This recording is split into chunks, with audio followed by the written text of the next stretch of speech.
returned from the salt, salt sea, and it's all for the love of thee.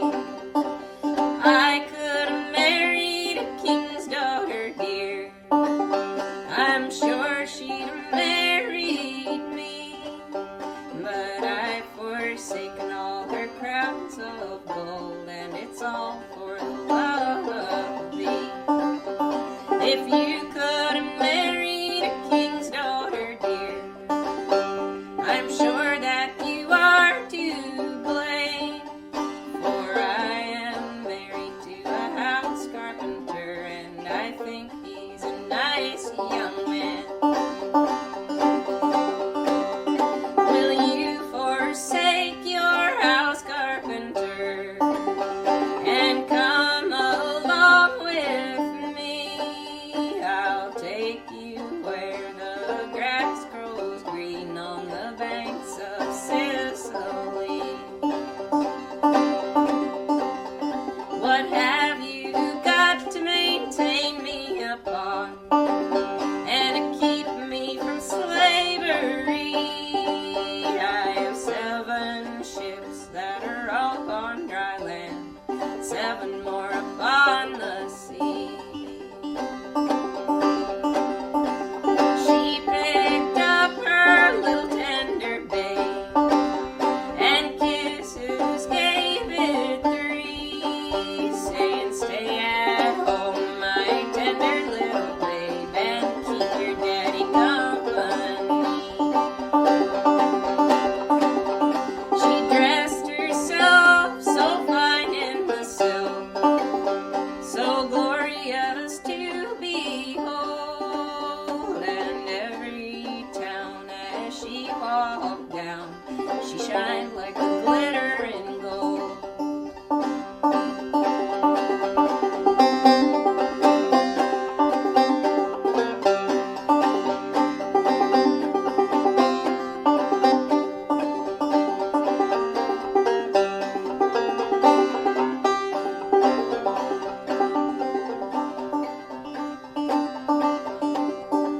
Well, they had been a-sailing but about 2 weeks, and I know that it was not 3, when this gay lady, she began to weep, and she wept most bitterly.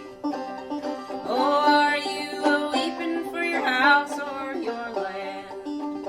Do you weep for your native shore, or are you weeping for your house carpenter, whose face you'll never see anymore?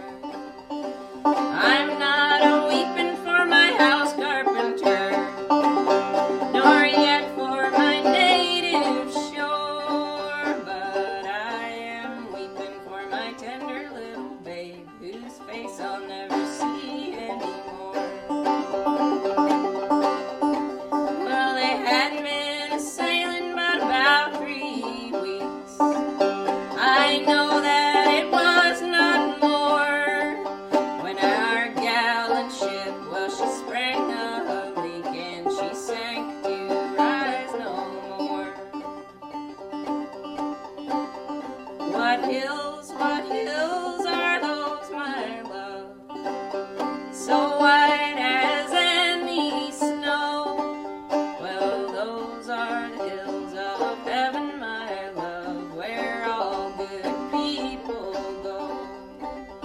What hills are those, my love, so black as any crow? Well, those are the hills of hell, my love, where you and I must go.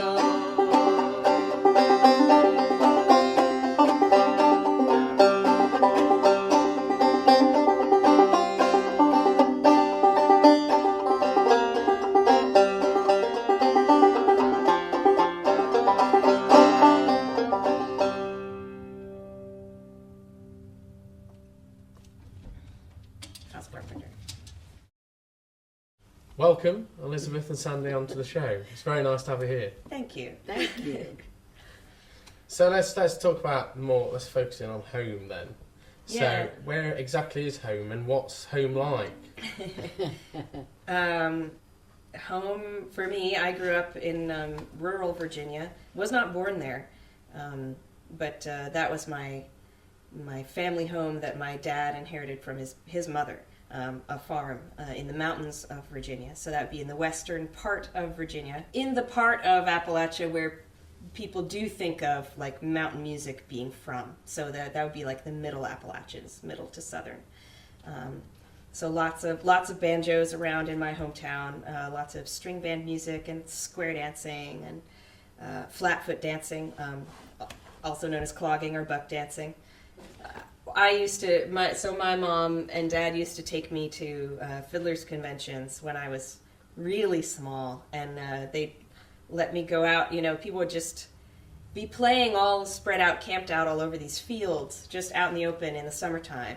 And you just wander around, and everywhere there would be little groups of people, maybe 10 people, 8 people or more, just kind of all sitting around, just like playing their music, hunched over a little bit. And then maybe someone would have like a piece of plywood down on the ground, and that's where you would do your dancing. And so I can remember being a really, really small child with my little boots on, trying to learn how to do this dancing. So that's, you're talking about home. Those are some of the early memories of like what music was where I grew up. Maybe you have a different experience. Yeah, well, I grew up in Pennsylvania and went to summer camp and met my husband, and eventually we got married. So I've been living on that farm for a pretty long time now.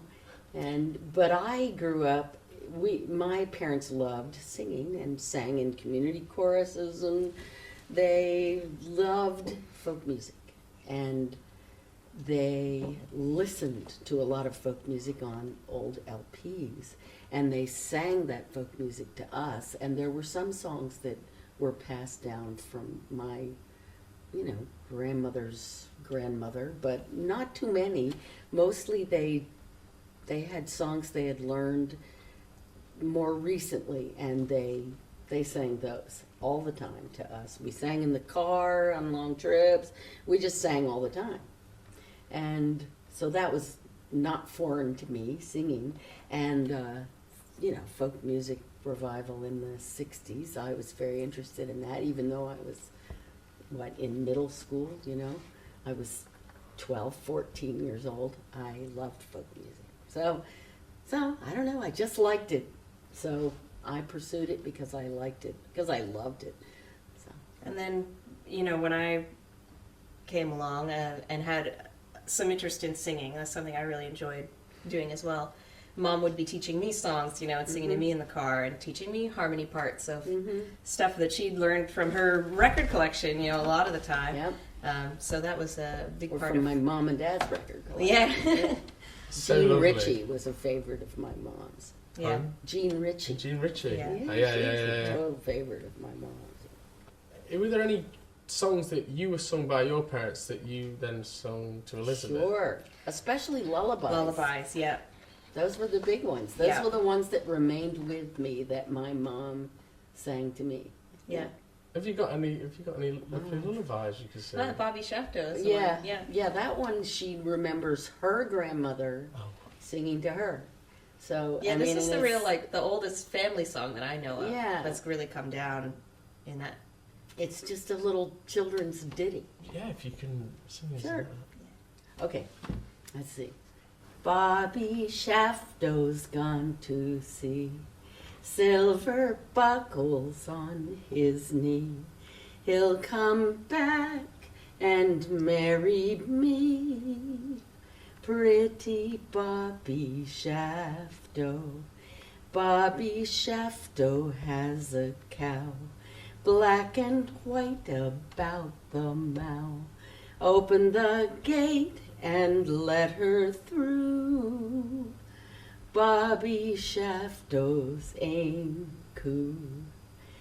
Bobby Shafto's fat and fair, combing back his yellow hair. He's my love forevermore, pretty Bobby Shafto. Bobby Shafto has a hen, cockle button, cockle ben. She lays eggs for gentlemen, but none for Bobby Shafto. Did I skip a verse? No, you That was lovely. I absolutely love that. Isn't that great? It's so lovely, that is. So obviously Scottish. I mean, Bobby Shafto's ain. His ain coo. I remember my grandma would say it that way. Yeah. Mhm. Bobby Shafto's ain coo. Thank you, that's His own cow. His you own know. cow.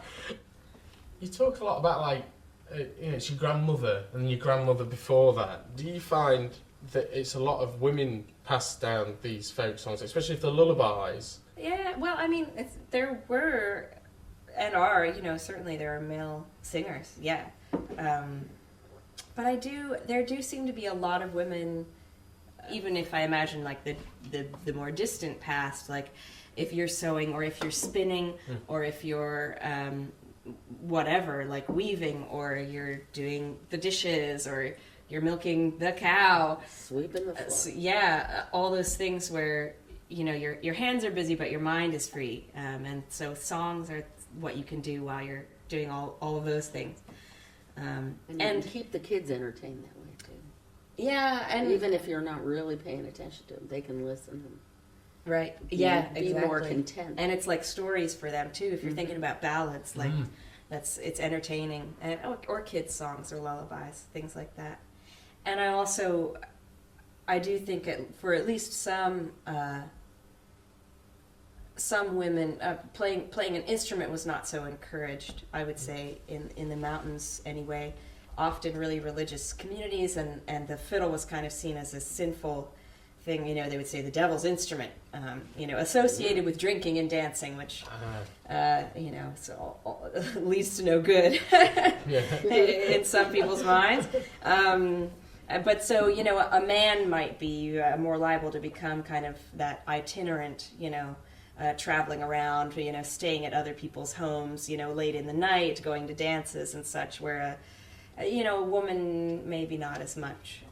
Yeah, that's what I mean. I'm not necessarily talking about the sex of the person, do women sing more or men, more the roles of society and what was prohibited or what was the norm. Obviously, if the woman's doing all the laundry while the man's out on the fiddle down the pub or whatever, then... Or if he's hoeing the field. Or he's hoeing the field, yeah, exactly, I think. But obviously, if he's hoeing the field, he's not with the kids, which is sad for him, because, it'd be nice, he probably knows quite a few songs to sing to the kids. But if the mum's at home trying to get them to sleep or trying to entertain them, there comes that's where the stories and the songs come into that. Or thinking of, just Jean Ritchie, just because we mentioned her, she has a memoir, beautiful little book called Singing Family of the Cumberlands, and she describes her life in music, and especially her childhood. She had a big family, lots of kids, and they would be out in the field with all the kids, right? But I guess when you're out hoeing the field, she doesn't talk about so much singing then. I guess you're out of breath, it's hard work. But they would come home, and she describes these beautiful scenes of the evening meal being over, clearing everything away. When it's summertime, it's still light out, and her trying to get all the adults to come sit on the porch because, the weather's so nice, come sit on the porch, because she's hoping the singing will start. And so family would come, and they would, in those leisure moments, they'd be sitting down, and then they would sing into the night. Very nice, very it's a beautiful, and she describes it so beautifully. It's in that way that you can only describe a childhood memory. I think how how beautiful it is. The fireflies and that feeling of rest and of hearing these songs and of drifting away, sort of on the back of the story, and hearing the words and the music and going into her own kind of imagination and dream of it. It's a wonderful description of what happens if you become really engrossed in hearing the music. Yeah, just ask you, Sandy, when I mean, it sounds like you just loved it and you just couldn't stop doing it. So then that's why then Elizabeth got into singing. Exactly. Yeah. So And she was the youngest kid, and my other kids did not sing back when I sang at them, but she did. So. So then it kept it up. There we go. Yeah, That's it. yeah. That's how it ends up passing down. It's not necessarily this staunchness of keeping preservation. It's more this lifestyle. I don't know if Yeah. that's too shallow of a word, but I do think that is what it's actually for. But what makes it really worthwhile is, the connections. That's why you keep doing it, or why I keep doing it anyway. And even the research, in our area, I've been so lucky to meet people from the place where I grew up, right? Which is this beautiful place. I just love it so much. I'm so lucky to have grown up there. And I've gotten to meet all these neighbors from there because of music. People who knew old singers or are related to old singers or, play the fiddle on their front porch or things like that. And it's all of that is just about really connecting with each other, and that moment that Jean Ritchie describes, on the porch with her family, it's just what people do. Like, that's what music is actually for, is to be, be with each other, have some kind of exchange. that's what you live for, I think, especially today. So have you got a song you could both sing and play us? Yeah. I'd love to hear. Maybe not even play it, but we could just sing, yeah. both sing one. What do you want to do? Have you seen that turtle? Have you seen that turtle dove or Brave Smile? I think we should do Have You Seen That Turtle? Okay. All right. Yes, good. Okay, I'm going to I put love this that. down. That was a great method. You want me to hold it? Yeah, great. Just so Thank you. So, should we introduce it? Yeah. Yeah, This is just how you from want. a family of musicians who lived in West Virginia for many, many, many generations, the same sort of area, kind of deep in the woods, called the Hammonds family. And there's extensive collections of their music. A lot of it's instrumental, like solo fiddle or solo banjo. But this is a song sung by Currence Hammonds, and he said it was a favorite of his mother's.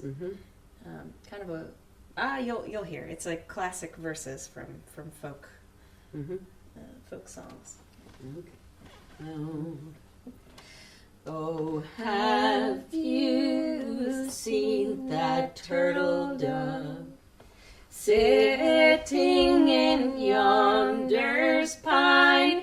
He's mourning for his own true love, just like I mourn for mine.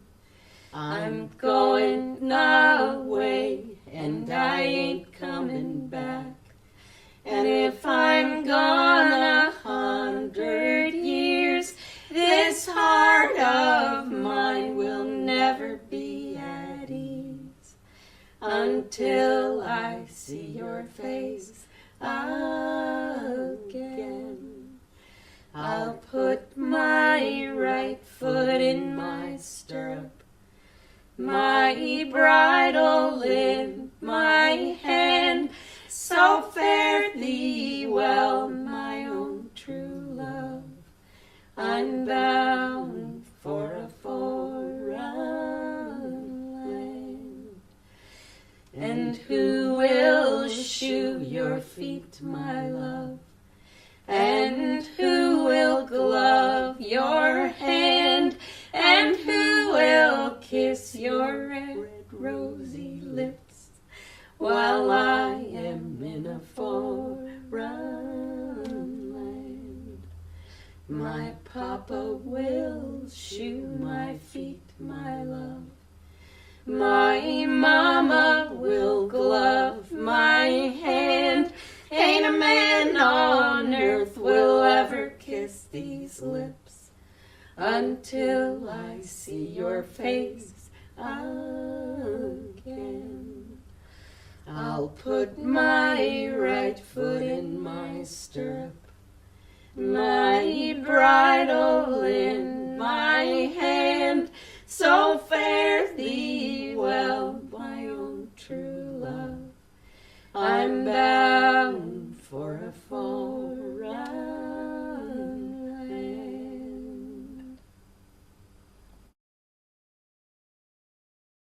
Are you enjoying touring together?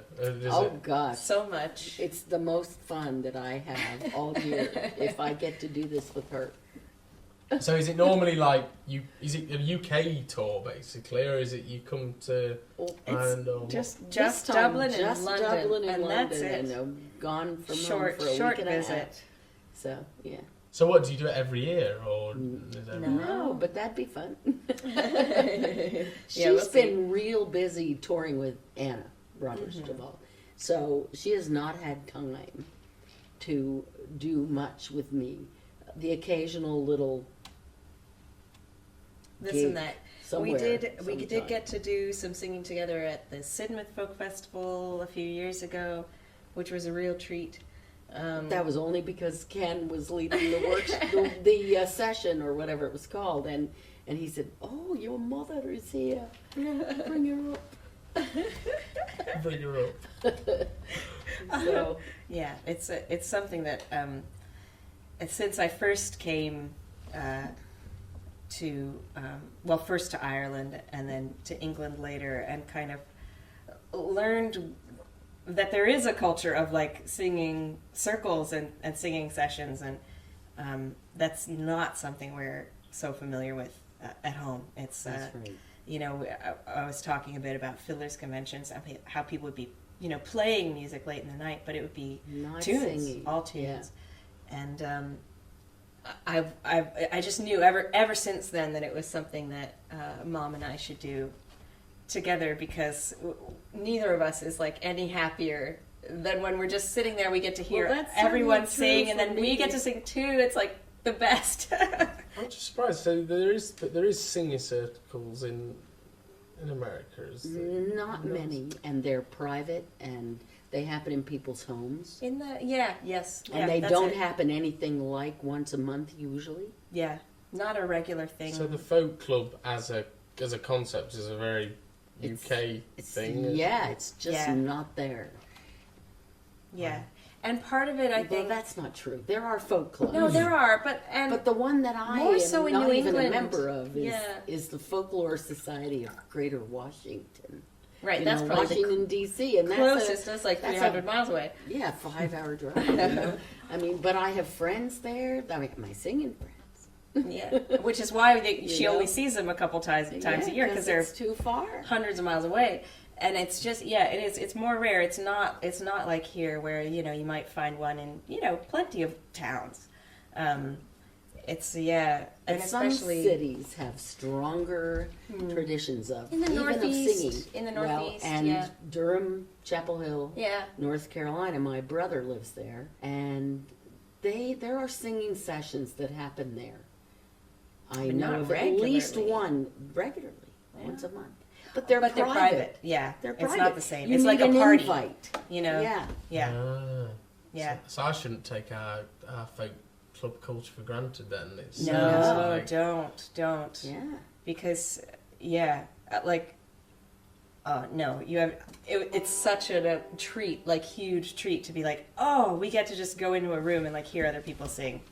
For every Hours. 2.5 hours. every It's the first time I love like, it. not the first time, but like, it's one of the few things that ever makes me like stay up all night. I'm a very like, I go to sleep. But when I first went we were talking about in a show to Ireland for the first time to the Singers Weekend, it was like I was up all night, every night, because the singing didn't stop, and I was like, well, I'm not going to bed while there's, you know, singing happening. Exactly. That's what happens to me at these weekends. That I'll stay up until. I think that is with tradition and folk song. That's a big thing. Family and just people close and sharing songs. Mm-hmm. That is what it is. It's living. That's what. Yeah. You know. So thank you very much for coming on the show. Thanks for having us. Thank you.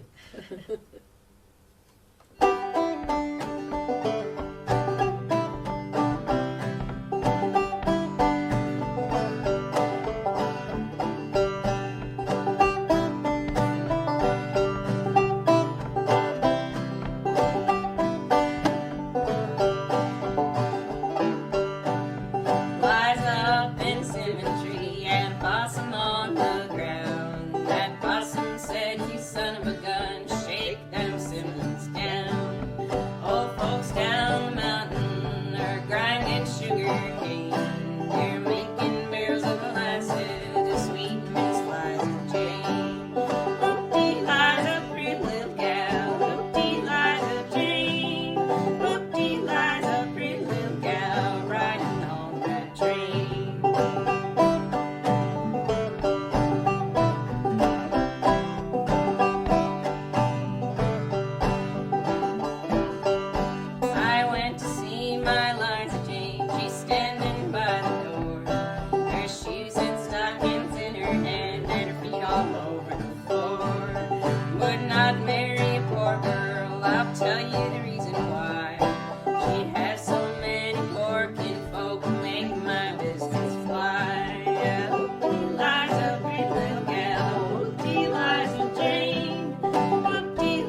Just kidding.